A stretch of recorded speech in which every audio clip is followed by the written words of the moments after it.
On est trop rapidement dans de la prépa spécifique et pas assez de la prépa générale. Et je trouve qu'il faut amener beaucoup plus cette ouverture d'esprit-là, surtout quand on débute, et de se dire en fait ça va aller, fais du tout, touche à tout, et après spécifie-toi. Et ça vaut aussi pour les enfants. Et dans cette vision-là, en fait, du coaching, je trouve que ça manque énormément. Bienvenue dans la Upside Strength Experience. Dans cette série de vidéos, j'accueille des coachs, des sportifs et des athlètes de la communauté Upside Strength pour discuter de comment les principes d'entraînement se traduisent vraiment sur le terrain. Aujourd'hui, j'ai la chance de recevoir un athlète avec qui j'ai eu la chance de travailler par le passé, un coach avec lequel j'ai travaillé également, un paramédic professionnel, donc plusieurs casquettes. Tim, c'est un plaisir de t'avoir aujourd'hui pour cette petite vidéo. Comment tu vas? Écoute, plaisir partagé, ça va bien, comme je te disais, pas mal de travail en ce moment, mais on est là avec le sourire, la banane, donc c'est top. Super.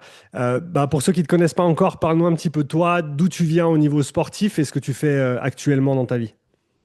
Ok, d'où je viens, de base, c'est le ski alpin. C'est le premier sport que j'ai effectué à partir de 2 ans. Vivant à Genève, très proche des montagnes, j'ai skié tous les week-ends, je skiais. Et du coup, j'ai commencé la compète vraiment ski alpin à l'âge de 5 ans jusqu'à l'âge de 13, 14 ans. Mhm. Après, pour des raisons financières, j'ai dû arrêter parce que ça commençait à être trop cher pour les parents. Ok. Euh, et aussi un ou deux accidents sur la route qui se sont enchaînés aussi avec pas mal de réhab, de physio, beaucoup du coup de prépa générale et de prépa spécifique, Mhm. ce qui m'a déjà donné le goût du coaching. Ok. C'était la première étape vers le coaching. Ouais. Ensuite, j'ai fait de l'escalade, de la grimpe en compétition, principalement du bloc, parce que vu que j'étais assez lourd avec les gros cuisseaux du skieur, c'était dur d'être bon sur des voies, donc ça a été plutôt quelque chose sur l'explosivité. Et après, le CrossFit est venu, déjà un peu sur YouTube, à regarder les CrossFit Games, on en parlait, et en fait, ça me rappelait ce que je faisais dans la prépa générale pour le ski. Ok. Et du coup, ça a commencé à me titiller. Ça a pris un moment, je m'entraînais par moi-même jusqu'à que je trouve une salle. Puis je vais commencer à me mettre dans le CrossFit et très vite. Donc ça, c'était en 2017 que j'ai vraiment commencé le CrossFit. Et après quelques mois, direct dans la compétition. Et voilà, ça s'est enchaîné après de 2017 jusqu'à maintenant. CrossFit à fond, la petite période de Covid où on savait pas trop où ça allait nous emmener. Du coup, j'ai calmé la compète, j'ai fait un peu plus d'haltéro, un peu plus de sports divers, sports extérieurs. Et puis maintenant, j'aime bien toucher un peu à tout, à toutes les disciplines malgré tout, mais toujours, ça se rapproche du CrossFit. Ça, c'est vraiment pour le parcours, on va dire, sportif. Ouais, et donc en plus de cette casquette d'athlète que tu as toujours, hein, tu t'entraînes, ça fait partie de toi, tu es coach aussi, donc ton cadre, tu coaches en présentiel, tu es aussi ambulancier, c'est ça? Exact. Ambulancier, mais du coup, pour faire la petite nuance et différence avec la France, ambulancier en Suisse, complètement différent. En gros, un ambulancier en France, ça va se rapprocher plus du chauffeur qui va conduire l'ambulance, qui va être Ok. transporteur, faire des transferts. Et paramédic, ça va être beaucoup plus proche de l'infirmier anesthésiste, Mm. mais en préhospitalier, Mm. en urgence. Donc, on a 3 années de médecine d'urgence. Et du coup, ça, c'est mon métier principal. Et à côté de ça, du coup, je suis coach, comme tu l'as dit, massothérapeute Ouais. également. Et du coup, c'est la multiple casquette que j'ai pour le moment. Depuis que tu as commencé à coacher, tu dirais que c'est quoi qui a changé le plus dans ta façon de voir le coaching, ta façon d'approcher le coaching? Au début, ça a vraiment commencé avec cette citation, je dirais, du no pain, no gain, et qui devait être, je pense, l'étiquette qu'on avait durant cette année-là. Donc, c'était plutôt autour des 2015. Donc, Ouais. vraiment, ça allait aussi avec le CrossFit à l'identique de on se faisait mal, on se mettait des grosses cartouches tout le temps. Et je dirais que mon coaching a évolué avec le temps, a évolué aussi, comme tout évolue en ce moment. Là, on est beaucoup plus dans la prévention. Il y a beaucoup de choses qui sortent, notamment si on parle de la zone 2 typique, de dire juste ralentir l'entraînement. Après, pour qui, pourquoi, ça dépend encore, mais Mm. on est beaucoup plus là-dedans. Et du coup, mon coaching a évolué à ce moment-là. Il a évolué aussi en 2020. J'ai fait mon diplôme de massothérapeute. Et du coup, mon coaching s'est beaucoup plus rapproché de la prévention. Ok. avec des warm-up beaucoup plus longs, Hmm. euh, qui prenaient le temps de mettre en fait ce qu'on va dire la préa dedans vraiment pour prévenir dans tout ce qu'on faisait. Et finalement, sur un coaching d'une heure, au début, c'était en 2015, le coaching d'une heure que je donnais, ça allait être 5 minutes de warm-up. On envoie à balle pendant 55 minutes et puis on a 30 secondes de cooldown pour dire au revoir. Et voilà. Et maintenant, je suis plus sur un coaching qui va être le warm-up, va être peut-être de 20 minutes. Et Ouais. en fait, on transpire limite plus dans le warm-up. Et la partie main, là, vraiment, on tape dedans, mais c'est assez court, assez intensif. Et du coup, c'est ça qui change principalement dans ma vision du coaching. Ouais. Toi, par rapport à, disons, à tes débuts et à ce que tu as pu apprendre dans ta formation de base en tant que coach, à ton avis, qu'est-ce qui manque aujourd'hui dans les formations de base pour les coachs qui n'est pas encore assez mis en avant, mais qui est indispensable à bien maîtriser lorsque tu fais, bah, comme toi, des coachings? Je dirais qu'on ne pousse pas assez à l'ouverture d'esprit. Mm. Dans le coaching, on est trop bridé sur une méthode. Je trouve que les formations, alors bon, les formations que j'ai eues sont, à part le mastermind qui pousse à ça, du coup, mais celles que j'ai eues sont assez obsolètes déjà, ça date un petit moment, plutôt 2015-2018 par là autour. Mais je dirais la différence de ce que j'ai pu voir maintenant, c'est vrai que c'était quelque chose de beaucoup trop bridé, où on reste sur une méthode. Et ce qu'on voit de plus en plus, et ce que m'a montré aussi le mastermind, ça se rapproche de ce qu'on voit aussi avec le CrossFit, c'est que finalement, des entraînements croisés, on peut nous amener très facilement des progrès, comme tu le dis très bien, les progrès du débutant. Mm. Et en fait, on ne joue pas assez avec ça. On a toujours trop peur de se dire, oui, mais si je touche un peu à ça, je vais régresser là-dedans. Et on est trop rapidement dans de la prépa spécifique et pas assez de la prépa générale. Et je trouve qu'il faut amener beaucoup plus cette ouverture d'esprit-là, surtout quand on débute et de se dire, en fait, ça va aller, fais du tout, touche à tout, et après, spécifie-toi. Et ça vaut aussi ben, pour les enfants. Et dans cette vision-là, en fait, du coaching, je trouve que ça manque énormément. C'est Ah, vraiment un truc.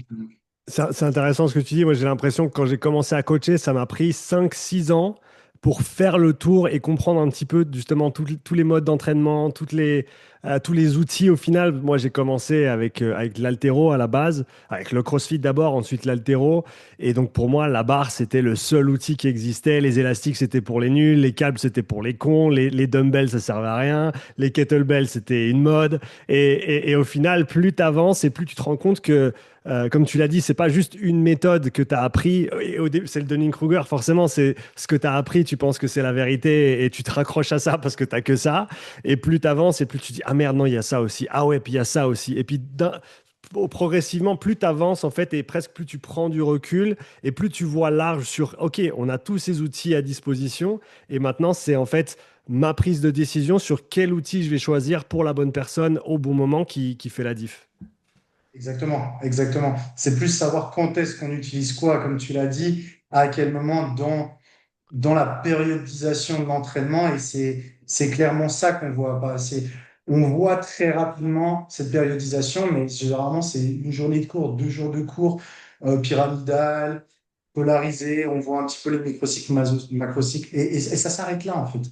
Et on voit pas assez à quel moment on doit placer quoi pour pouvoir, en fait, atteindre ces pics de forme. Et une paper week, apprendre ce que c'est, quand est-ce qu'on le place pour certaines personnes. Et ça, c'est ce qui manque énormément. Mm.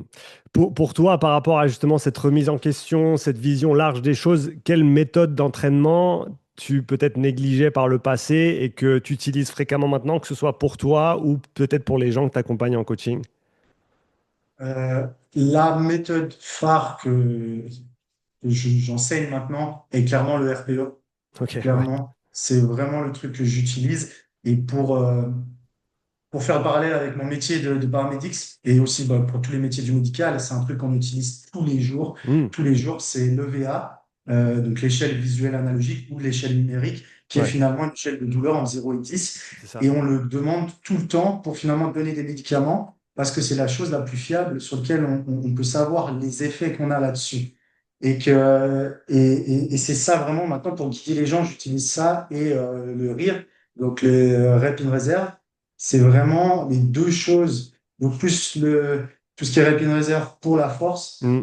mais en corrélation avec le RPE pour toujours guider et essayer d'avoir un peu des deux pour que ça soit le plus parlant. Et c'est vraiment quelque chose que j'utilise en permanence. Et Vraiment en permanence. c'est cool que tu reviennes sur l'échelle de la douleur parce que c'est quelque chose que j'avais, quand je m'étais plongé dans le RPE il y a quelques années pour vraiment comprendre ce truc dont certains, notamment Steven Seiler, un grand monsieur des sports en endurance, qui parlait de l'importance du ressenti justement, alors que moi j'étais full data, full physio, lactate, VO2 et compagnie.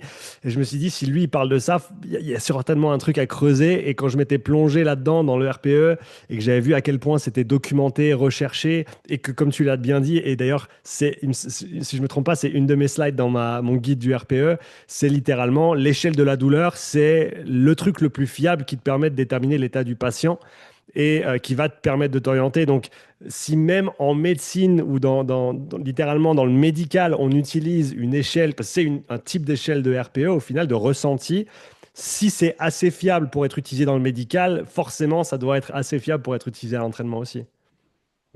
Complètement. Et je pense que sur les choses qu'on pourrait faire, tu vois, on a pour les personnes qui, quand on parle du Glasgow, donc Glasgow, c'est l'échelle de conscience pour les patients, Mm. qui est cotée sur 15. Et puis au moment où on perd des points, qui va, par exemple, expliquer la capacité de discernement du patient, de compréhension de certaines choses, on a d'autres échelles sur la douleur qu'on utilise pour nous, en fait, sur certains items, pouvoir coter aussi la douleur de 0 à 10. Mm.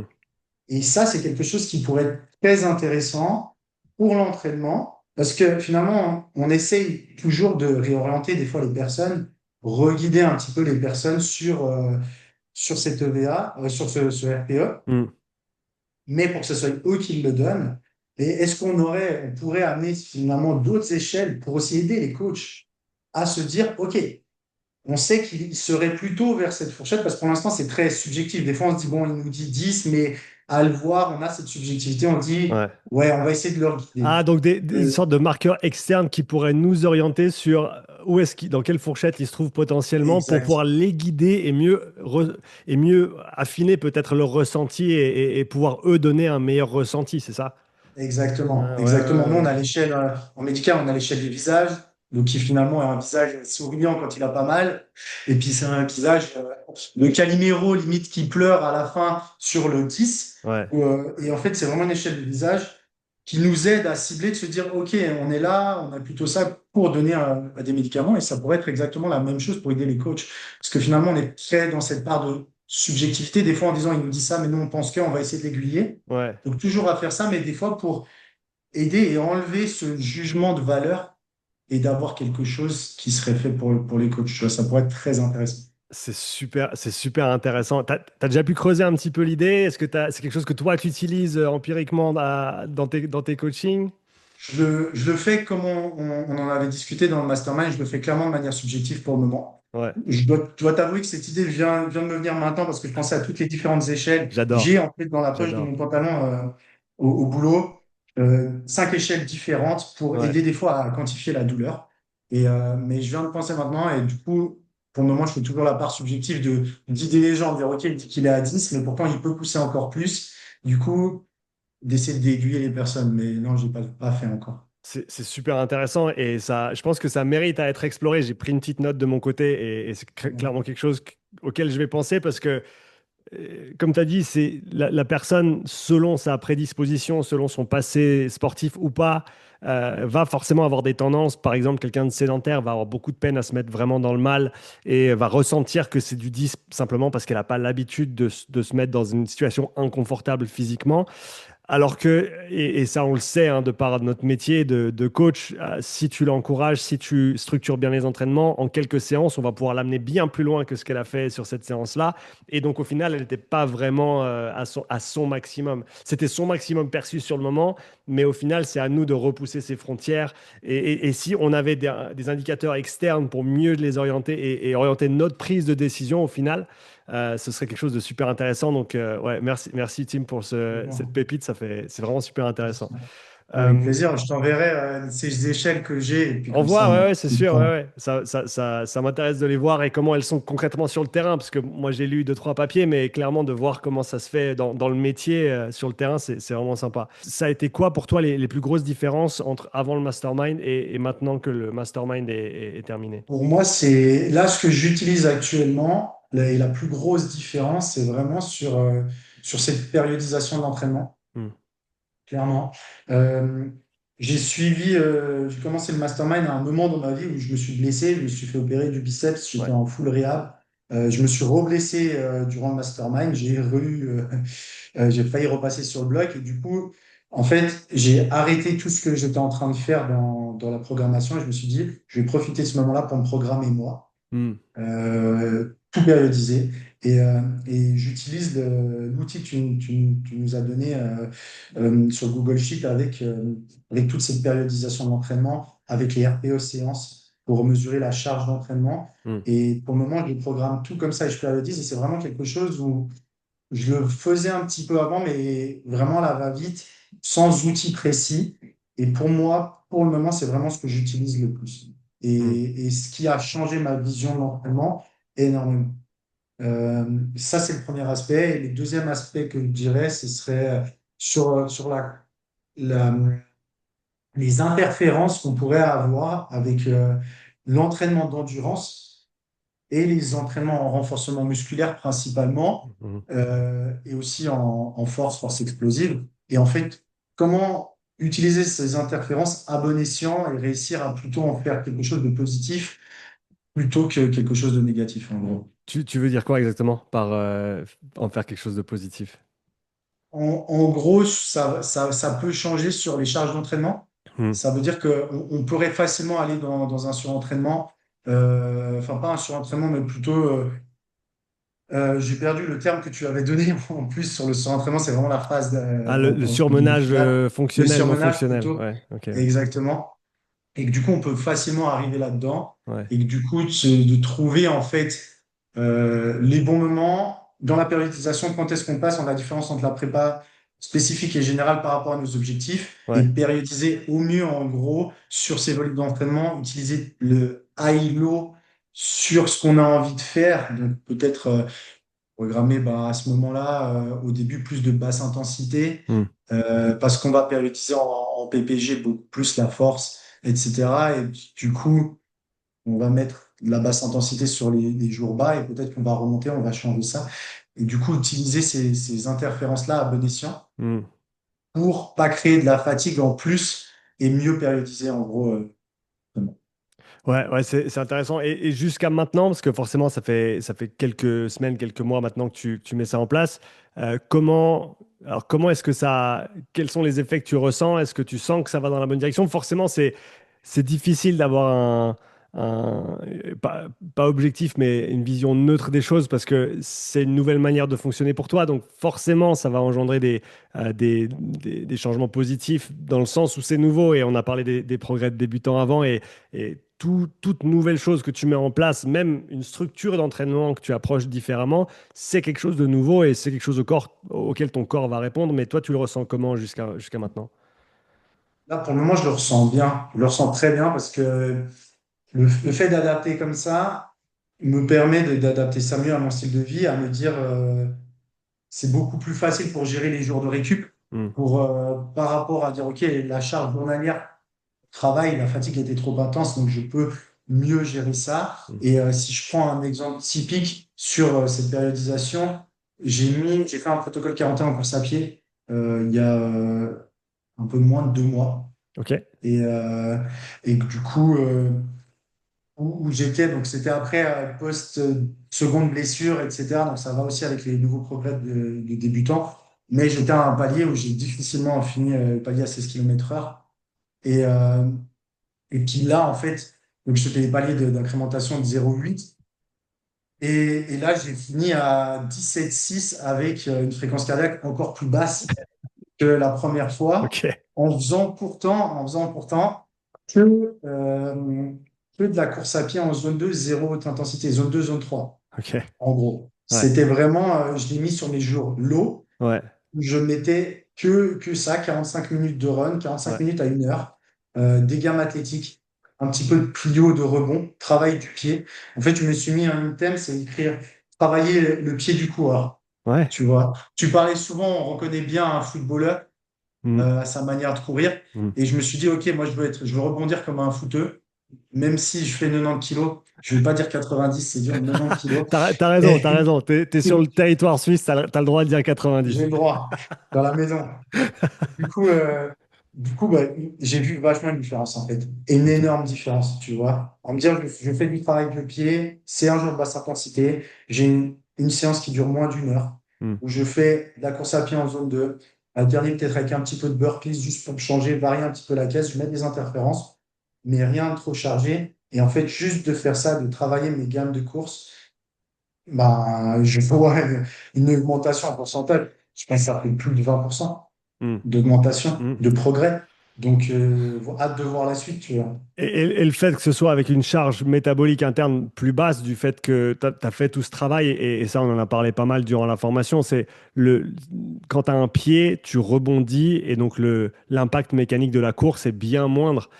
Et surtout quand tu as un poids comme le tien, enfin comme le mien, je pèse le même poids que toi, et il faut considérer cet aspect-là. Et si tu bosses pas sur ce pied, si tu bosses pas sur cette qualité élastique au final, eh ben, tu perds une énorme, enfin, c'est un énorme levier de progression qui demande pas beaucoup d'investissement ni en temps ni en intensité. Donc, c'est assez facile à caler au final. Complètement, complètement. Et ce que j'ai trouvé hyper cool, c'est que c'était vraiment la séance un peu, la séance deload, la séance repos, la séance active recovery de la semaine. Il y en a deux comme ça. Ouais, Et du coup, c'était une séance pas prise de tête. 15 minutes de travail du pied, 15 minutes de travail où je vais être à pieds nus, courir un petit peu à pieds nus sans trop recharger. ouais. Et juste, c'est du kiff. Il n'y a rien de très précis. Je fais au feeling et finalement, il y a des progrès. Et ça, c'est quelque chose où au début, enfin, j'ai eu cette phase plaisir à l'époque. Tu vas dans la compète, tu perds cette phase parce que tu dis il faut suivre le process, il faut suivre le plan, tout établi, je veux progresser, je veux progresser. Et là, reprendre du plaisir. Tout d'un coup, j'ai envie de me taper une série de biceps curls pendant la pause de course, je le fais. Et puis, ça va rien changer. J'ai envie de courir avec les biceps pumpés, je vais le faire. Et en fait, au contraire, j'ai la banane, c'est ma partie plaisir de l'entraînement et je kiffe, tu vois. Et Et je vois du progrès. c'est tellement important ce que tu dis là, on en a parlé. J'avais hier Clément Goudin, l'athlète en force athlétique, ancien champion de France sur le podcast, et on parlait de cet aspect plaisir de l'entraînement. Je sais pas si c'est parce qu'on devient vieux et que on n'est plus dans le même mindset, mais on parlait du fait de tu commences l'entraînement parce que tu kiffes. C'est pour le plaisir que tu le fais au départ, et après tu te perds peut-être dans des objectifs, dans de la compétition, dans des choses qui, au final, sont peut-être pas raccord complètement avec ton toi intérieur et ton pourquoi intérieur, et au final de pouvoir le retrouver, le redécouvrir, comme tu l'as dit là, de kiffer. Ce mot kiff, à mon avis, il est tellement important parce que c'est ça qui fait que tu vas vouloir continuer à t'entraîner dans un bon mindset aussi, parce que ça va forcément jouer. Et comment toi t'approches l'entraînement, c'est indispensable si tu veux le faire de manière durable. Complètement. Complètement. Tim, qu'est-ce qui t'attend toi dans les mois, dans les années à venir par rapport au coaching? Qu'est-ce que tu vas mettre en place dans tes suivis, dans tes coachings privés aussi? Alors là, je me suis affilié avec une salle de physiothérapie à la base, physiothérapie kiné. J'essaie de m'adapter à l'autre pays qui m'écoute. Et, une salle de kiné. Et du coup, là-dedans, l'idée, lui, il fait vraiment une salle d'athlétisation au maximum Ouais, aussi, où il y a pas mal de testing. Et c'est axé sur plein de modalités. Et on va axer mon domaine, pour moi, ce sera l'endurance, tout ce qui va cool. être test des profilages, donc, et programmation d'entraînement, ainsi que tout ce qui va être de la prépa liée au CrossFit et à l'Aerox. Hmm, Vraiment, mais plus sur le côté, plus sur aussi endurance assez spécifique et puis renfort, entraînement croisé, l'habitude, enfin, ce que je trouve de base et vraiment dans cette salle. Donc ça, c'est ce qu'on va développer au maximum sur de la programmation et du testing. Et c'est le premier aspect. Et le deuxième aspect, et ça, c'est un très gros projet, est lié à mon métier de paramédic, c'est que là, j'ai développé dans le service d'ambulance toute la qualité, en fait, santé, bien-être du personnel. de par en fait le gros souci qu'on a chez les paramédics, c'est que personne, enfin très peu de gens font du sport. Mm. C'est pas comme les pompiers, c'est pas quelque chose de vraiment d'uniformisé où on a ce côté militaire. Et en fait, j'aimerais pousser à créer des tests, juste un minimum requis Mm. lié à notre pratique Mm. et pour en fait prévenir tout ce qui est troubles musculo-squelettiques, éviter les blessures. Donc là, je suis en train de monter une grosse étude sur des tests avec des questionnaires de douleur pour mesurer en fait ce qui est fait dans notre pratique. Mm. Les gens qui ont des douleurs, qu'est-ce qu'ils représentent? Est-ce qu'ils ont des tests physiques diminués? Est-ce que par exemple sur un test Sorensen, donc de gainage lombaire chaîne postérieure, est-ce qu'ils tiennent bien ou pas bien? Quels sont leurs scores? Est-ce que c'est corrélé avec Mm. des douleurs? Et le but, c'est d'uniformiser ça sur toute la Suisse romande. Et Super. ça, c'est l'autre partie liée un peu coaching, qualité que je mets en place. Qui est super intéressante parce que tu as tout ce background en sport, en coaching aussi, et maintenant avec enfin, tout ce que tu fais en tant que para depuis des années maintenant, et le fait de pouvoir transférer ces compétences et tout ce que tu as pu apprendre et tout ce que tu apprends encore aujourd'hui dans ce métier qui est tellement important et où le fait d'être en bonne santé, ben, ça peut faire la différence aussi sur la qualité du service que tu vas apporter et ton intégrité physique dans le métier. Et je pense que, enfin, j'espère qu'on aura plus de gars comme toi dans tous les corps de métier qui viennent au final faire le pont et montrer à quel point l'activité physique, son maintien et son développement va aider au final à la productivité, à la santé, à la présence au travail, je veux dire, la santé mentale, tout ce qui s'ensuit, on le sait, hein, on n'a pas besoin de refaire la liste, mais à quel point c'est important. Donc, je pense que c'est un super boulot. Et bah, t'hésiteras pas en tout cas à me relancer quand l'étude sera terminée, ce que vous aurez trouvé, et ce que tu auras pu mettre en place d'ici quelques années, je pense, parce que j'imagine que ça va être super intéressant à voir. Ça me fait rebondir sur un travail qui a été fait par une paramédic il y a quelques années, qui était la corrélation entre les capacités physiques de l'ambulancier, du paramédic, et les capacités cognitives. Hmm. Hmm. Son travail a été republié Ouais. et il a une valeur P qui est significative, donc qui montre que vraiment son test était efficace. Et en gros, on peut voir qu'il y a une forte amélioration sur juste quelqu'un qui fait du sport. S'il ne faisait pas de sport, ses capacités cognitives seraient diminuées. Et là, Hmm. en faisant du sport, ses capacités cognitives sont augmentées. Hmm. Pourquoi? Suivez le mastermind, vous allez comprendre. Et, euh, et voilà, mais du coup, ça rebondit sur ce que tu fais et c'est hyper cool parce qu'on voit vraiment que finalement, ça améliore Ouais. sur vraiment tout. C'est Ouais. la vie. Bouger, c'est la vie et du coup, il faut y aller, quoi. Faut pas hésiter. Bouger, c'est la vie, c'est un joli mot de la fin. Tim, merci beaucoup pour ce petit temps que tu nous as accordé. Merci pour l'échange. Merci L'idée à de toi. l'échelle de la douleur et l'échelle de RPE perçue du point de vue du coach, c'est un truc qu'il va falloir qu'on creuse un petit peu. Et puis je te dis ben, à bientôt pour la suite. Yes, à bientôt. Merci beaucoup. Ciao, Ciao. ciao. Le Mastermind Endurance, c'est pour les coachs prépa physique kiné qui souhaitent comprendre et programmer l'endurance pour leurs sportifs, athlètes, patients. C'est comme si on était à l'école, mais en distanciel. Ça permet de se former plus rapidement et de la meilleure des façons. La mise en pratique tout de suite, ça quand t'es professionnel, c'est vraiment top. Ça rend les choses beaucoup plus simples quand on se pose devant une feuille et pour écrire un programme. Le fait d'essayer de synthétiser toute ma pensée autour de l'endurance sur 12 semaines de formation. Tu as donné aussi une formation qui était pour moi très claire, sans trop d'informations. Tu as un support vidéo, tu as un support écrit, tu as un retour. Le fait aussi d'avoir chaque semaine un chapitre, t'es pas noyé dans une masse d'infos dès le départ. Là, ça arrive au compte-gouttes. La plateforme, elle est intuitive, il y a juste à cliquer, tout est à dispo. Avec les retours qui ont été extrêmement positifs. En termes de formation, sur tout ce que j'ai fait, c'est la meilleure structure que j'ai eue. Pour moi, c'est la meilleure formation que j'ai faite à l'heure actuelle. J'ai rien à dire sur ta formation parce qu'elle est vraiment, vraiment très, très bien. Je suis très satisfait. Ça donne toutes les cartes en main d'un point de vue planification de l'endurance. Je travaille plus au hasard. Plus d'assurance et me sentir